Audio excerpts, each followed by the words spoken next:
আসসালামু আলাইকুম, আমি সাজ্জাদ লিমন।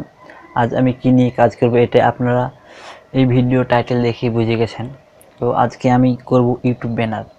আসলে আমরা ফটোশপ দিয়ে অনেক রকম ব্যানার তৈরি করতে পারি, কিন্তু দেখা যায় যে যখন সেটা আপলোড করব তখন লেখাগুলো কেটে যায়, সব সম্পূর্ণ ব্যানারটা আসে না। সেই জন্য কীভাবে সম্পূর্ণ ব্যানার তৈরি করতে হয় আজকে আমি এটা দেখাবো। তো প্রথমে ফটোশপ ওপেন করুন। ওপেন করে এই ছবিটা লাগবে আমাদের। এটি আমি ভিডিওর ডিসক্রিপশনে দিয়ে দেব, আপনারা সেখান থেকে ডাউনলোড করে নেবেন, অথবা আমারকে ফেসবুকে মেসেজ দেবেন, আমি দেওয়ার চেষ্টা করব।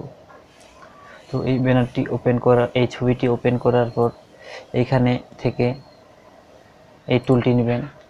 নেওয়ার পরে এটি কাটতে হবে, আমাদেরকে সিলেকশন করতে হবে। এখান থেকে এই সাদাটা উপরেরটা নিয়ে নিলাম, আবার নিচ থেকে এই সাদাটা পর্যন্ত আপনার অ্যাডজাস্ট করার করবেন এই জায়গাটা। তো এখন আমাদের ব্যাকগ্রাউন্ডটার দরকার নেই, ব্যাকগ্রাউন্ডটা আমরা ডিলিট করে দেব। ডিলিট লেয়ার, ইয়েস, ব্যাকগ্রাউন্ডটা ডিলিট করে দিয়েছি। এখন আরেকবার আমরা ওই টুলটা এখান থেকে টেনে নিব। তো এখানে আসলে কালো দেখাচ্ছে, যে আমার রঙটা কালো দেওয়া আছে, সেই জন্য আমি রঙটা এখান থেকে চেঞ্জ করে দিচ্ছি। এতে আমি এই কালারটা নিলাম, এই কালারটা নিলাম। তো আমরা এখন এটার পরে কাজ করব, যাবতীয় কাজ। তো কাজ করার প্রথমে আমাদেরকে লিখতে হবে।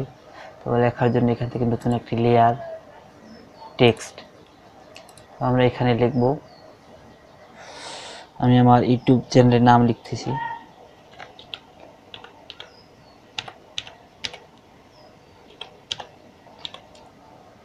তো লিমন বিডি 640 আমার ইউটিউব চ্যানেলের নাম। এখন আমি টেক্সটটা ডিজাইন করব। এখানে কালার দিলাম নীল, একটু বড় করব, থেকে টেনে বড়। তো আসলে আমরা যে ব্যানারটা তৈরি করতেছি, আমাদেরকে অনেক জায়গায় লক্ষ্য রাখতে হবে যে এইখানে আমরা কোনো কিছু দিব না, কারণ এখানে আমাদের ইউটিউব চ্যানেলের প্রোফাইল পিকচার থাকে। আর এইদিকে আমরা বাকি কাজ করব, এবং এই জায়গাটা এবং নিচটা একটু ফাঁকা রাখবো, আর এই জায়গাও একটু ফাঁকা রাখবো। কারণ ব্যানারটা যখন আপলোড করবেন তখন এমনও হতে পারে যে একটু আপনার উপরেটা কেটে গেছে। আসলে আমি যেইভাবে দেখাচ্ছি এইভাবে ওটা কেটে যাওয়ার কথা না, তবুও আমরা এইভাবে করব। আমরা এটা একটু বসিয়ে নিলাম, একটু ছোটো করে নিলাম।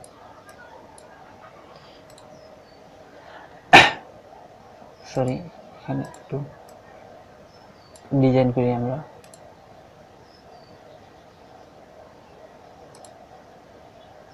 ভালো দেখাচ্ছে না, আমরা বোল্ড প্লাস ইটালিক করে দিলাম, এটা দিলাম। এখানে নিচে যদি আপনি চান যে আপনার কোনো স্লোগান থাকে তো ওইটা দিতে পারেন।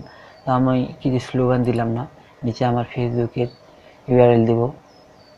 এর জন্য আবার এক নতুন লেয়ার নেবেন। লেয়ার নেওয়ার পরে ফেসবুক ইউআরএল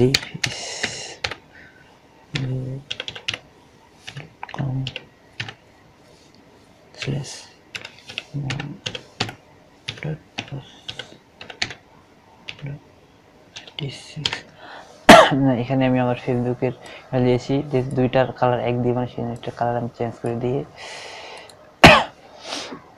কালো দিলাম।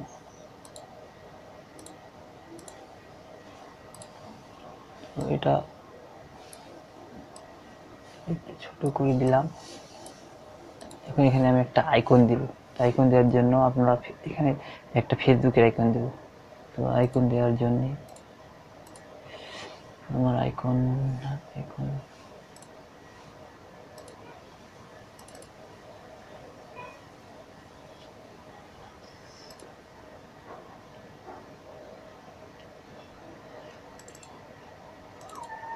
এখানে যে ফেসবুকের আইকন ফটোশপে এনে ছেড়ে দেবো এটার উপরে। তো চলে এসেছে, আইকনটি একটু বড় দেখাচ্ছে, এটা এখন ছোট করব, অ্যাডজাস্ট করে বসিয়ে নিতে হবে।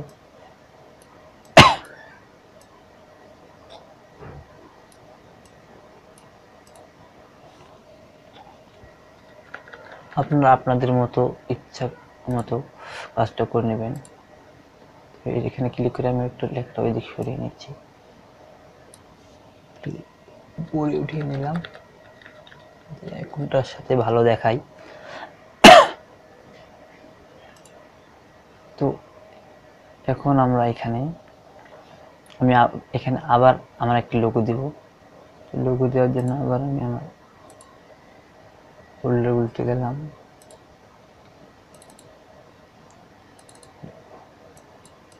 লোগোটা এনে আবার ছেড়ে দিলাম,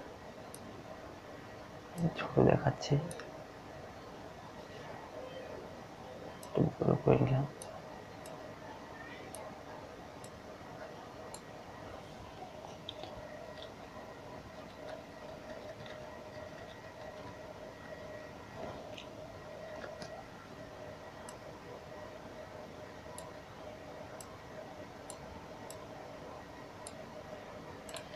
তো আমার এটা লোগো। তো এখানে আমি যে লেখাটা দিয়েছি এটা আপনার ইচ্ছা মতো ডিজাইন করতে পারেন, বা এছাড়া অনলাইন থেকে টেক্সট টেমপ্লেট ডাউনলোড করতে পারেন ফটোশপের জন্য। তো আমি এটা কেটে দিচ্ছি, আমার একটা টেক্সট ডিজাইন করা আছে, এটা জাস্ট কপি করে আমি এখানে দিলাম, ইচ্ছা মতো বসিয়ে দেব।